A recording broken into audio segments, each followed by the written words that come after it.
और चलिए खबरों में आगे बढ़ेंगे। नेपाल में फंसे यूपी नागरिकों की मदद के लिए योगी सरकार सक्रिय है। एसडीआरएफ की एक प्लाटून के 32 जवान नेपाल में राहत बचाव में जुटे हैं।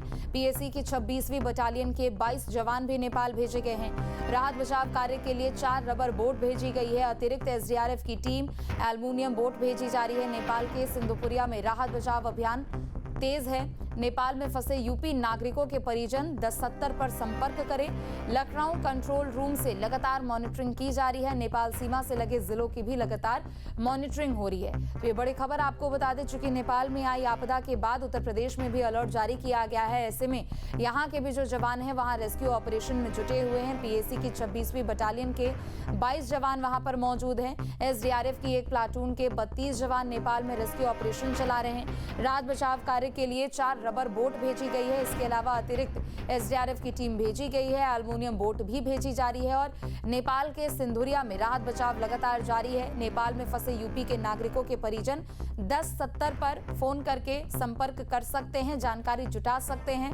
लखनऊ कंट्रोल रूम से लगातार मॉनिटरिंग हो रही है। अविनाश जुड़ चुके हैं ज्यादा जानकारी अपडेट के लिए। अविनाश, देखिए हर एक परिस्थिति पर नजर रखी जा रही है और यहाँ के भी जो जवान हैं वो नेपाल में रेस्क्यू ऑपरेशन में जुटे हैं।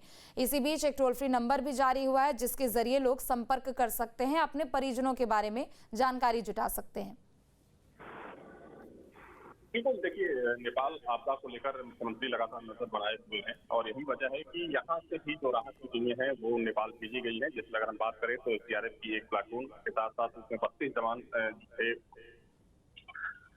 वो भेजे गए हैं। साथ ही में पीएससी की जो बटालियन है उसके भी 22 जवानों को नेपाल रवाना किया गया है और साथ में रबर बोट की बात करें या फिर एल्युमिनियम बोट की बात करें तो वो भी नेपाल भेजने की तैयारी की जा रही है। क्योंकि देखिए सबसे महत्वपूर्ण चीज ये है कि जो नेपाल में आपदा है उसमें उत्तर प्रदेश के जो नागरिक हैं बड़ी संख्या में जो लापता हैं, फंसे हुए हैं। तो सरकार की यही कोशिश है कि उन जो पीड़ित लोग हैं, जो लोग फंसे हैं, उनको जल्द से जल्द रेस्क्यू किया जाए। और इसके लिए जो राहत आयुक्त का जो कार्यालय है कि लखनऊ में जो कंट्रोल रूम बना है राहत का, उसमें उसके जरिए लगातार मॉनिटरिंग की जा रही है।